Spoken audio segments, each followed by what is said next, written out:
ಶ್ವೇತೆ ವೃಷೇ ಸಮಾರೂಢಾ ಶ್ವೇತಾಂಬರಧರಾ ಶುಚಿ ಮಹಾಗೌರಿ ಶುಭಂ ದದ್ಯಾನ್ ಮಹಾದೇವ ಪ್ರಮೋದಧ. ಎಲ್ಲರಿಗೂ ನವರಾತ್ರಿಯ 8ನೇ ದಿನದ ಶುಭಾಶಯಗಳು. ಮಹಾಗೌರಿ ದುರ್ಗಾದೇವಿಯ 8ನೇ ಶಕ್ತಿ ಸ್ವರೂಪವಾಗಿದ್ದು, ನವರಾತ್ರಿಯ 8ನೇ ದಿನದಂದು ಆಕೆಯನ್ನು ಪೂಜಿಸಲಾಗುತ್ತದೆ. ಆಕೆಯು ಶಾಂತ, ಸೌಮ್ಯ ಮತ್ತು ಸುಂದರ ರೂಪ ಹೊಂದಿದ್ದು, ಬಿಳಿ ಬಣ್ಣದ ವಸ್ತ್ರ ಮತ್ತು ಆಭರಣಗಳನ್ನು ಧರಿಸುತ್ತಾಳೆ.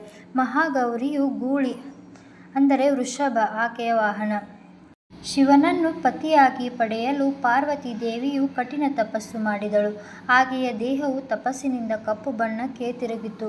ಸಂತುಷ್ಟನಾದ ಶಿವನು ಗಂಗಾಜಲದಿಂದ ಆಕೆಯ ದೇಹವನ್ನು ತೊಳೆದು ಆಕೆಯ ಬಿಳಿ ಬಣ್ಣಕ್ಕೆ ತಿರುಗಿ ಮಹಾಗೌರಿಯಾಗಿ ಬದಲಾದಳು. ದುರ್ಗಾಷ್ಟಮಿ ಎಂದು ಕರೆಯಲ್ಪಡುವ ಈ ದಿನದಂದು ಮಹಾಗೌರಿಯನ್ನು ಪೂಜಿಸುವುದು ಅತ್ಯಂತ ಮಂಗಳಕರವೆಂದು ಪರಿಗಣಿಸಲಾಗಿದೆ.